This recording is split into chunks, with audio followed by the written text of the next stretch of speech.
All right. So obviously we're here about the escapee from this morning who has been taken back into custody. I'll just kind of give you a quick timeline. This gentleman was on trial, starting his trial. They're actually starting the jury selection process this morning. He was brought into court by 2 deputies. That's regular for us to have someone in a case like this where 2 deputies are always assigned to him.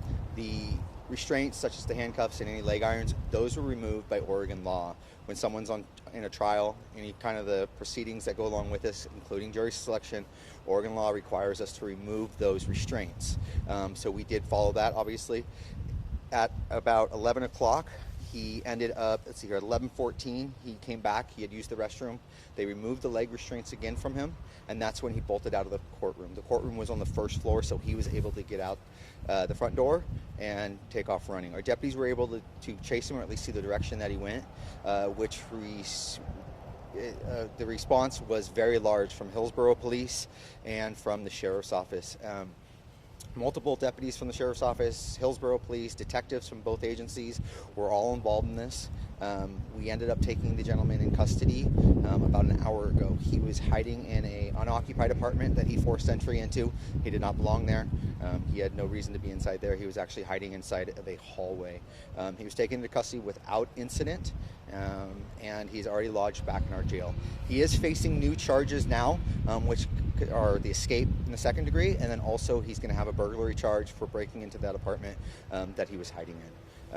Like I said, he's back in our custody. The trial that was supposed to go this week has now been canceled, and they will reset that later down the road. So, Danny, this is not a DUI suspect, a theft suspect. I mean, this is a dangerous guy. Yeah, so the individual was actually on trial. I'll pull up the charges here.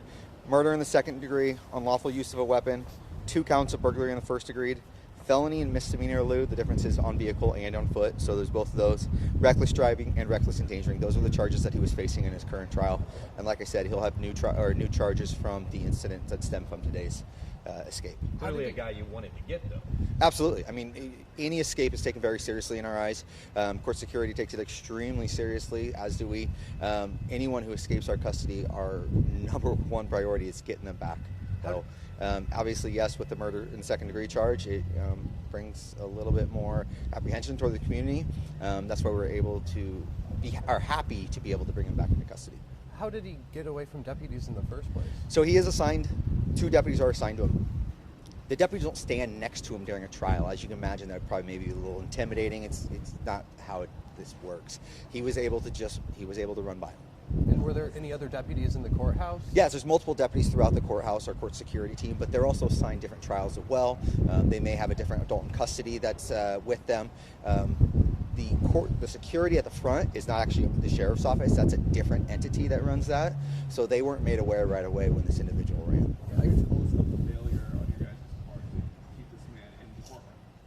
I wouldn't call it a failure. What I would call it is we need to reassess how we do things. What took place here, in evaluating the actual circumstances in this incident alone, it could change things. We're always looking to do better, so absolutely we can look back at this. Unfortunately, when it comes to removing the restraints, that's what Oregon law requires us to do. So leaving those on, there is a process to get that to happen, but it's a hearing that would have to take place. I'm learning more about this as the day goes on, and obviously maybe that's something we can reassess down the road when it comes to individuals who have, eluded in the past. Has anything like this happened before? I'm sorry, I can't hear you. Has anything like this happened before? Not that I can remember. Are there Clearly any things will probably change when he goes back to trials. I mean, like, especially for him, but if not others too. I imagine. Do you guys want to wait a minute? We'd love for it to stop. Oh, yeah.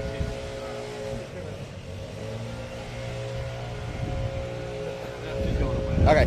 I imagine they are going to push for the hearing to allow restraints to be on during his trial, the one that comes up. But that's for the courts, the DA's office, and our court security to go through that process, and that determination will be made at a later time. Is there any discipline being considered against the deputies who was in there with it? I don't know, and like I said, an internal process will go through. We'll evaluate the incident to see if anyone did anything wrong, to see if anything needs to be changed. But it's too early to understand that right now. How did you guys know he was in that apartment? We got a tip actually from the individual who's upstairs. The individual upstairs knew the family that lived there. At one point looked down and saw the individual, this suspect, trying to pull the door open. And he thought to himself, that's kind of weird, so he let us know. When we approached that sliding back door, it was unlocked. We were able to pull it right open. We were able to contact the homeowner. They said, no one should be in my apartment. Please go in there and check it out. And yeah, he was in the back bedroom. I think he was in the kid's bedroom, hiding in the closet. Did he enter through the back slider? That's what we believe. Because the front door was deadbolt locked. There was no other signs of forced entry other than that glass sliding door, which appeared to be that he broke it open. Any evidence that he was helped by anybody? Not that we know of right now. And we are looking into that. We're checking, his jail calls. We're checking to see if there was anything else that, someone trying to aid him or help him get away. That's obviously being looked into. And you guys with catching this guy before nightfall is probably a key for you guys. If you didn't get him here in the first few hours, it probably would have been tough. It would have been tougher the longer it goes on. I think the number one thing that helped us get him into custody so quick is the teamwork between Washington County Sheriff's Office and Hillsborough Police. We got help from TriMed as well. We asked them to stop service in that general area of picking people up. They were able to drop people off, but they were not going to pick anybody up because of the fear that this gentleman could have jumped on a bus and gotten outside of a perimeter. We had, like I said, just the amount of teamwork that went into this is the primary reason I believe that we got him into custody so quick. Throughout the whole search, how big was the search area? The search area obviously started from the courthouse, and we got as far as, I believe, 6th, and baseline area 6th and Oak. We had two short foot pursuits where we were able to see him, but he was able to run away from the deputies. Every time we'd lose sight of him after those foot searches, that was where we'd be able to get that perimeter locked down. So it moved a couple times, but primarily between the courthouse and all the way out to 5th, 6th, and Oak. What resources were you guys saw?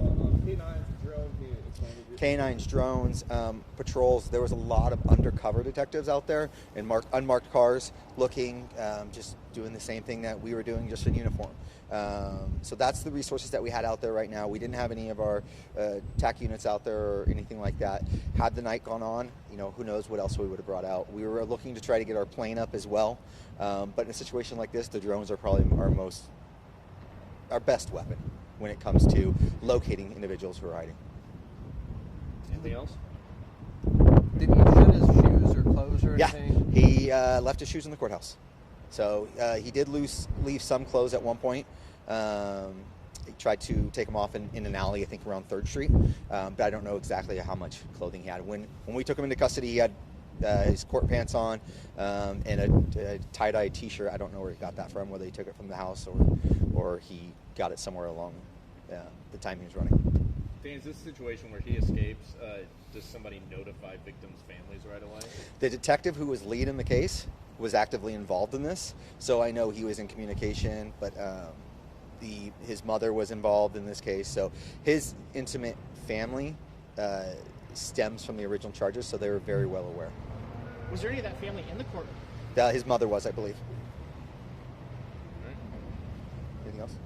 Thank you, everybody. Thank you.